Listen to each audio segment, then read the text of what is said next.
going on, everybody? Welcome to the Young Black Geek channel.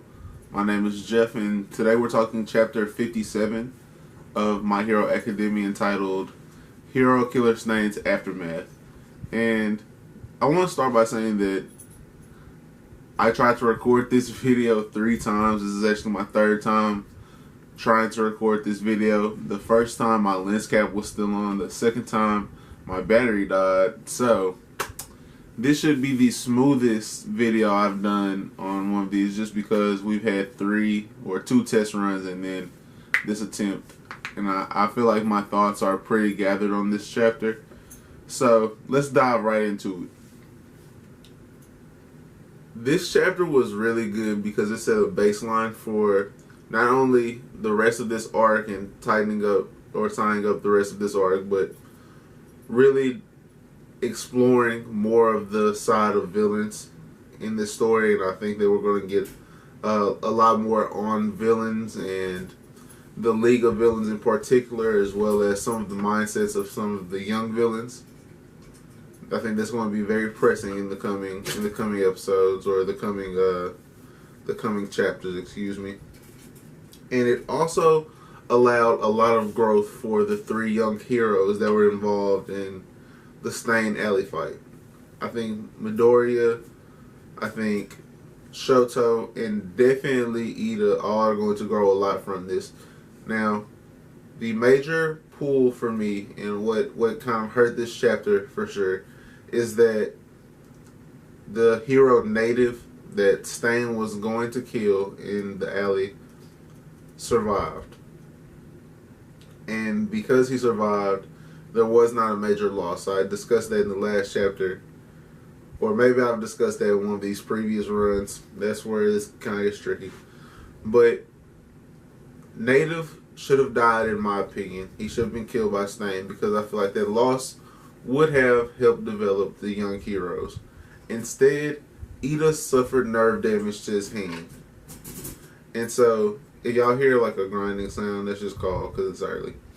So, instead of that, Ida suffered nerve damage to his hand, which I am better with than him coming out unscathed. I think that loss, that pain, can serve as a reminder for him. I think that it can be a point of growth for him, as well as Midoriya seeing what can happen if you're not on your A game.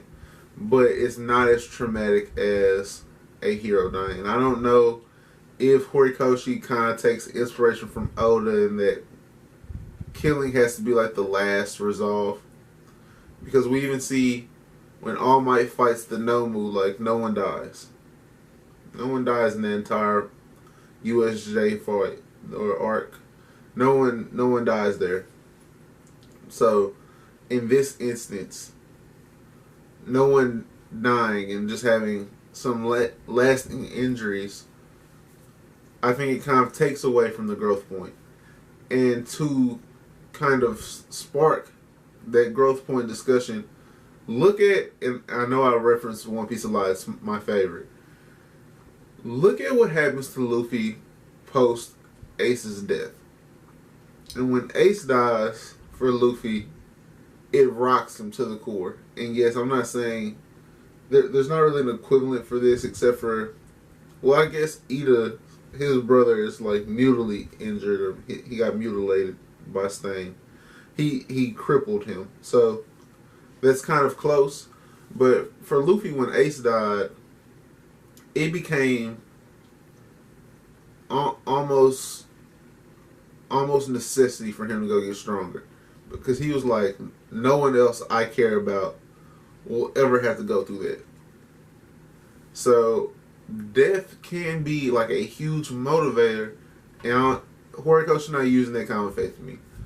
Going past that, I think it was nice to see a lighter side of Shoto kind of joking around. It was nice to see Midoriya back to, man, I talked to a girl on the phone, like, and kind of gush over that. And we know how Midoriya is, where he's dorky. He is. You have to pull for that, though. Like, that's something you have to enjoy with Midoriya.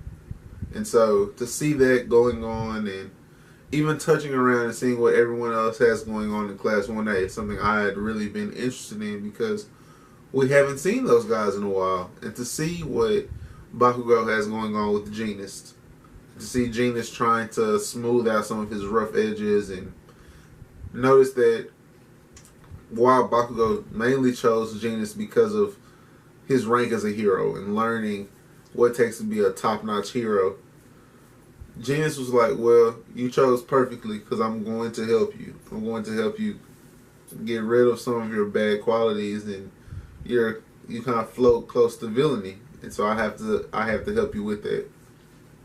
And to see Momo's desire to be doing actual hero work and actually working on her craft, to see that Ochako is wanting to work on her deficiencies. So after she's done talking to Deku and she's with, I want to say she's with Gunhead. I skimmed this and kind of missed over that part when I reread this for the third time. I believe she's with Gunhead, but Gunhead's just like, you want to go get like some combat training in, and she's like, yes, and she's kind of nervous, and I feel like this is a perfect segue point to talk about how Midoriya and Ochako both are going to have to kind of bottle their emotions for each other to get to the point that they want to get to, both of them. Not saying that it can't happen, but the flirting and the loose caring about, but I deeply care about you and I have like this huge crush on you thing that they have going on, it's going to come to a point where they have to put that to the side. That's just natural. Especially how shonen works, it's going to happen. Lock it in. Now, how long it takes for Horikoshi to get there, you can see the bud sprouting now. Like, you can see almost it being introduced by her being slow to react to the training question because she was not just blushing, but kind of like nervous to talk about her feelings. And neither one of them have the personality to just go over there and tell the other one how they're feeling. So if you have like that hesitatory thing when you see someone, they're going to have to shelve that and come back to it at a later time. Just not the most important thing. That's not the most important thing right now, but it is going to come to fruition at some point. I was happy to see Kirishima and see my man Red Riot, because I think that he has the ability to challenge the big three more than any other hero. I think he's closer to them than Momo is. I think he's closer than Ida is. I think he's closer than Kaminari is. I think he's closer than Naval Laser. I think he's as close to the big three of Class 1A, and it does make me wonder what's going on in 1B, because Tetsu is portrayed to be his equal, and so that would technically make Tetsu also able to challenge 1A, and I don't think Tetsu is one of the strongest people in Class 1B. So more characters, like growth, and more character introduction would be nice, but I'm just happy to see what else is going on after the aftermath of Stain. Now, Gran Torino's part in this chapter was humongous to me. It introduced so much of what's finna happen going forward, where basically Gran Torino explains to All Might that he was scared of Stain's presence. Not so much scared to fight him, but he realized what Stain was fighting for and how strong he believed in his ideology. And because that was going to be tied in with the League of Villains by the media, who just saw the no moves that they can link to the League of Villains directly, and they noticed that Stain was active at the same time in the same place, and human nature says that means they're together. So because of that, now anyone who shares a like mind to Stain or idolizes Stain, not even has to be like, man, hero culture's messed up, but heroes shouldn't be able to just do what they want to do. Because Stain said that they shouldn't be able to just do what they want to do, and look at what he was doing.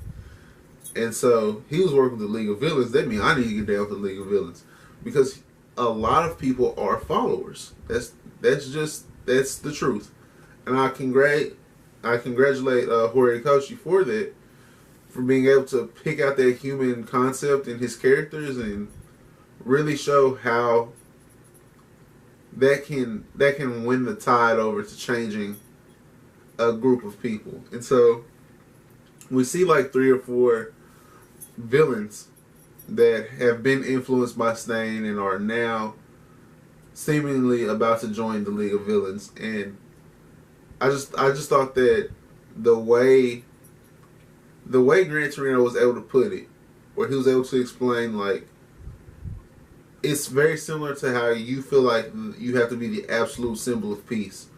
He felt like that's how bad this culture we've created of hero being a profession is wrong, and how much he felt like he needs to be the one to correct it. And so anyone who's attracted to that is now headed towards the League of Villains. And to put a bunch of decent villains together and then give them a motive makes them so much more capable of bad things. I enjoyed that. I enjoyed this entire chapter, man. We left off there. We left off with those people starting to show face, and if I had to pick who had the most interesting design, I definitely think it was the girl. Just because, I mean, she was unique. It was one girl and I guess 3 or 4 guys. I'm not quite sure how many different people we saw, because a couple of the silhouettes looked slightly different, but similarly built people, but you couldn't really tell like if details were changing or if they were just getting closer. I'm not quite sure. But the girl for sure looked interesting because she looked kind of innocent, which means she's either Harley Quinn type bad shit crazy, or who knows. I mean, Horikoshi's been very good at differentiating powers and introducing powers that we never even kind of thought of. So I'm just ready to see more of this. Now, 4 fire emojis for me. That's just where this chapter was for me. Just because Ida needed more loss. Shoto and Midori needed more loss than Ida's hand. Past that though, this chapter was outstanding. Getting to see what Stain could mean, and the reveal of All For One. Bro, the reveal of All For One, how did I almost forget this? We found out who injured All Might. And I guess like I had gushed over it the first 2 times I did it, so I kind of thought I had already talked about this. And then running through the chapter, All For One is who injured All Might, and that's who they're saying, that's who's probably behind the League of Villains. So I'm saying that's who's in the TV talking to, and I don't think he's actually in the TV. I think he's just like a player, big boss type, move in the shadows, manipulate pieces in the shadows. And I'm interested to see what this man's design is and power scope, and how can you rival All Might? You know what I'm saying? Prime All Might. That means he mortally injured. He almost fatally injured All Might. Prime All Might. He took this man's organs out. And so someone like that is behind the scenes, and he was also really injured. So I'm just like, bro. And to hear Gran Torino All Might talk about like he's back. So that's where we're headed towards is I guess a rematch for them, which that's gonna be lit. That's gonna be fire, bro. But that's it, man. Now I done hit on everything I planned on hitting on. Yeah, I'm gonna still rock with 4 fire emojis. I'm gonna still rock with 4 fire emojis because I feel like had this chapter stayed with just the hospital scene and them playing around, that would have been like a 2 fire emoji. So everything else was just kind of bumping it back up. But subscribe to the channel if you're new. We've been a little bit better at posting, but mainly if you enjoy the content, you should subscribe. We also have some streams going on. Speaking of enjoying the content, like this video if you did, dislike it if you didn't, just because it goes a long way either way to let me know what you guys are into and how I can improve. In the comment section below, what was the villains or the new villain character design that you guys are into the most? Who do you think shows the most promise just off design? Because I know we don't know names yet and powers yet, but just looking at them, who are you like, could be cold. Could be cold. So just let me know this person, or even if you send me their name, I can go watch. I can go find a picture of them real quick and not have to read everything they've done, because Lord knows the internet will spoil you. But that's gonna be it for me, guys. Have a great rest of your day. Take care and be blessed. Peace.